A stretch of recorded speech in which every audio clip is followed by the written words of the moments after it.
Well, hello again. I don't know if this will be up before February, but if it is, hey, first video of the year and breaking my taking January off thing. But hey, Christine's here, so opportunity and work with what you can do. So this is another vlog for the reviewers by Brad Jones. Yay! Haven't done one of these in a while. Boo. So the episode we just saw was the reviewer Dibs episode. Dibs. And it's an episode about the Jeff and Andy characters wanting to review the same movie and fighting over who should do it. And what did you think of it? I enjoyed it. It felt very, I don't know, what's the word? Going blank. I enjoyed it though.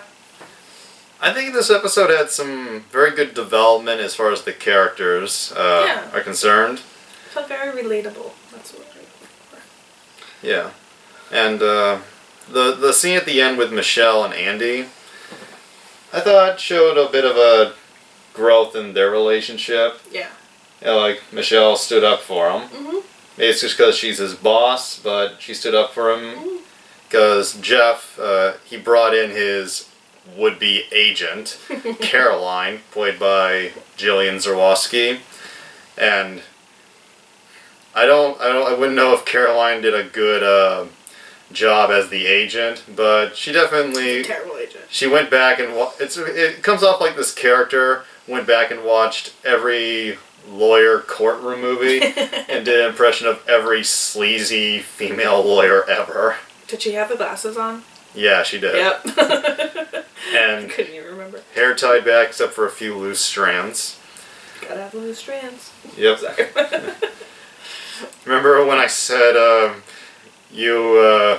like the Jillian kind of reminds me a little bit of you? Yeah, I forget about that. She's like you if, like, in real life Jillian's nice, but this character, it's like you if you were unlikable. You are very likable, by the way. Yay! Somebody likes me, yay!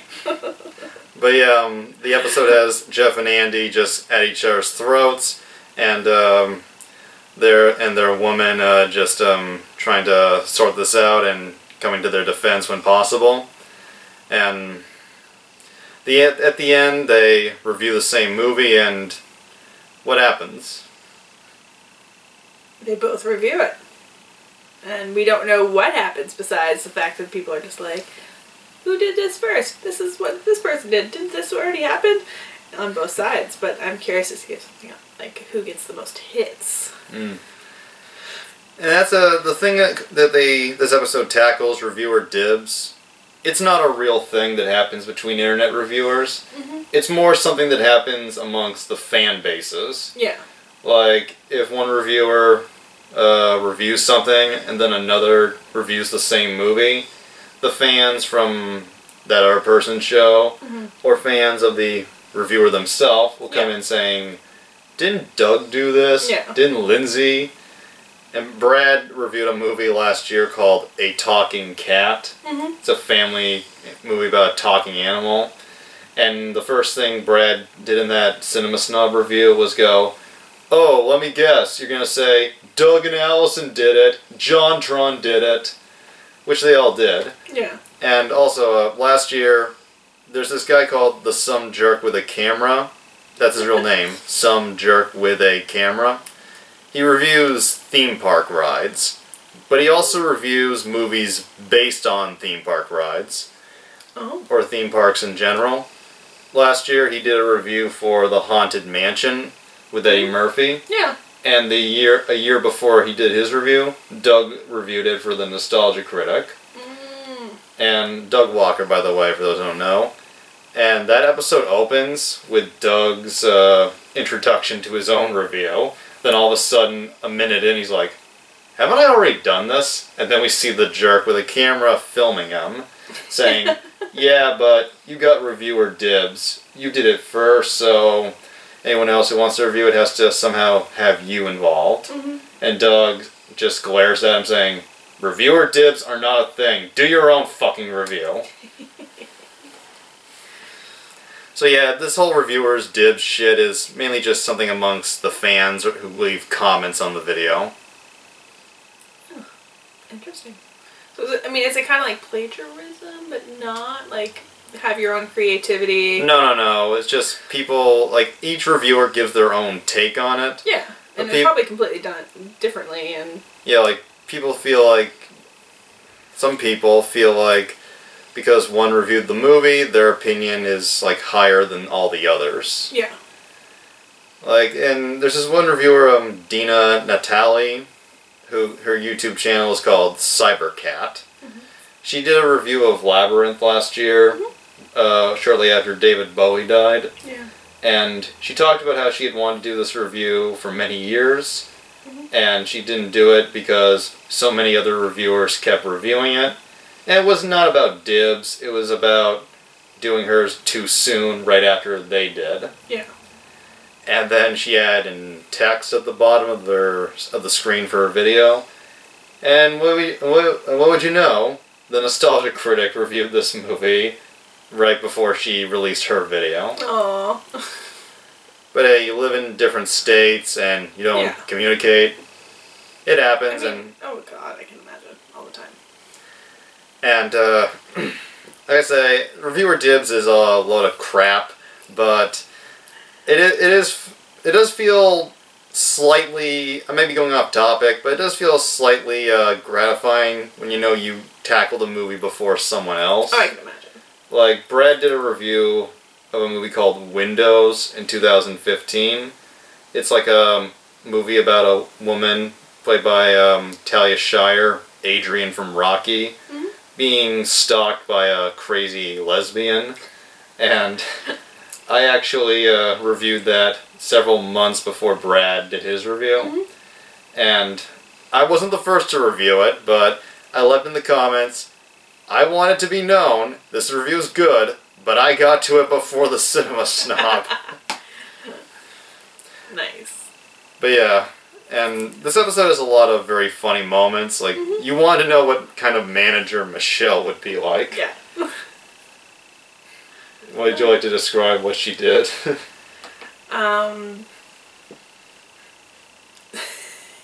She made it fun, as in the Cool Whip thing. She, like, the Andy character, who's played by Brian Lewis, I'm a little late on the names, but she wakes him up by putting a whipped cream can in his mouth and just going, ugh.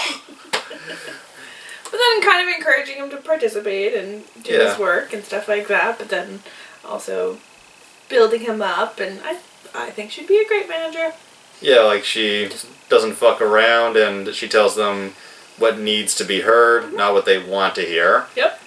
And you can see a little bit of a idea of a representation of what the business side of making videos is like.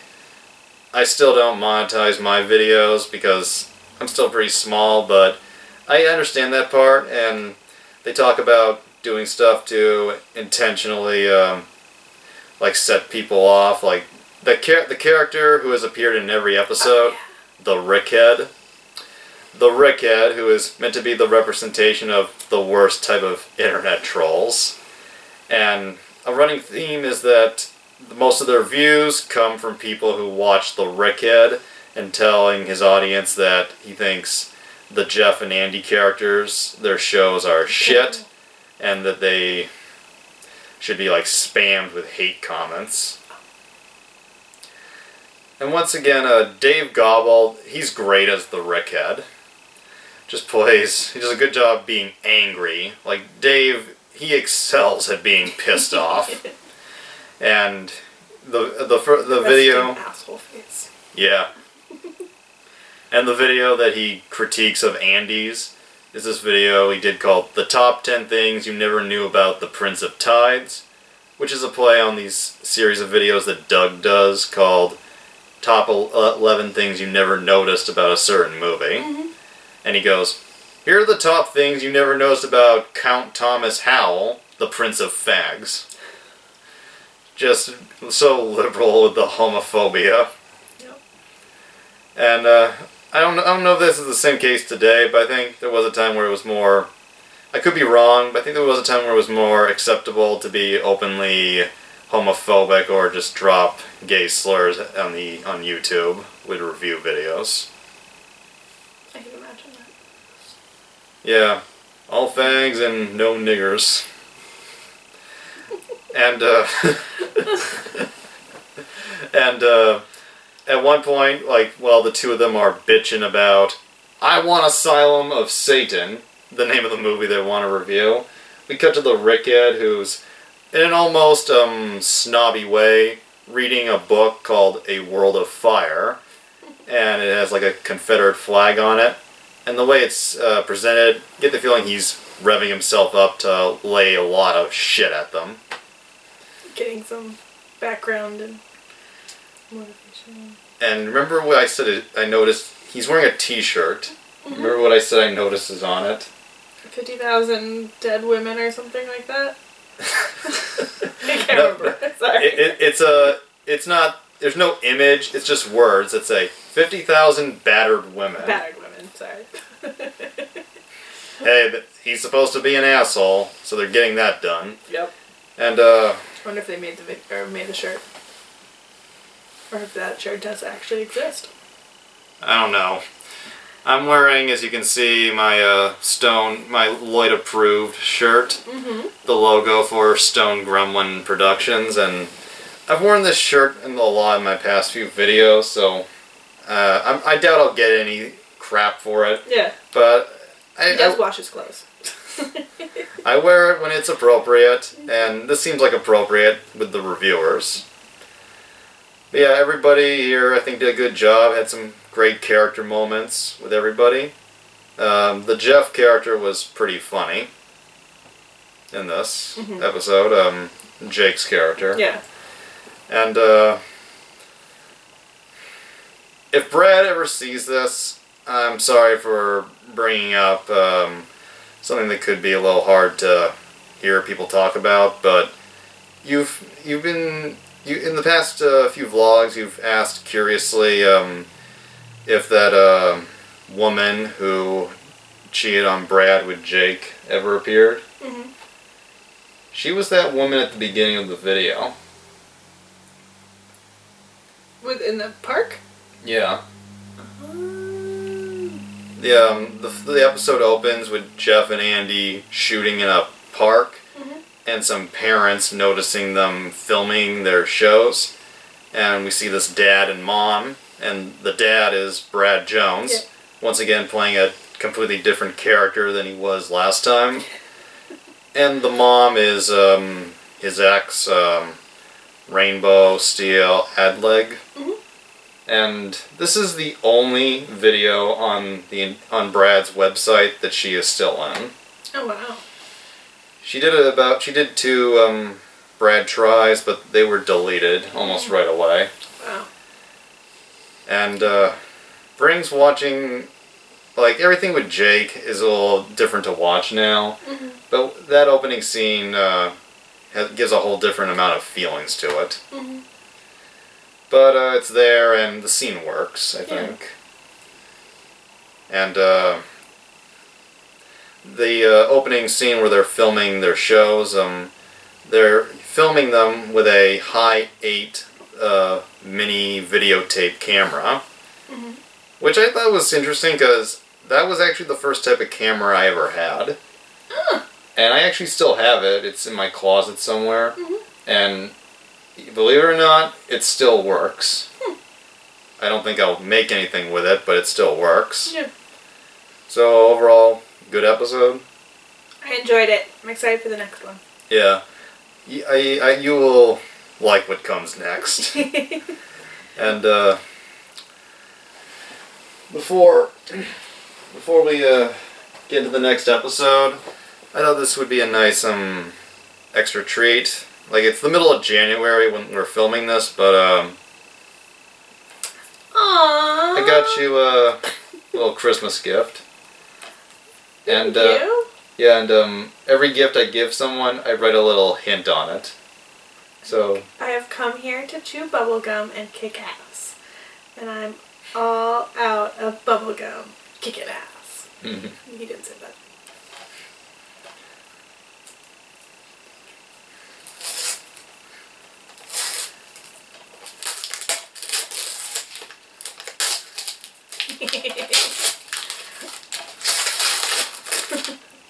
They live!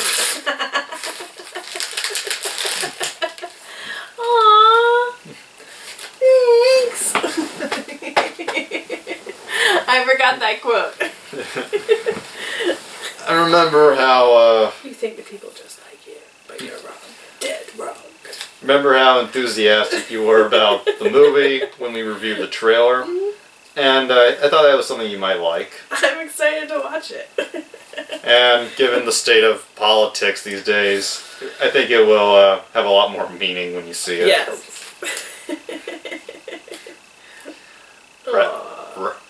Rowdy Roddy Piper. I'm excited. Thank you. Thank you very much. No. Glad you like it. I can't wait to watch it. I'll let you know. Well, that's a good way to end this vlog. Pretty sure we got a little off topic at times, but that happens. Great episode, and has great moments with Michelle and Andy. Check it out.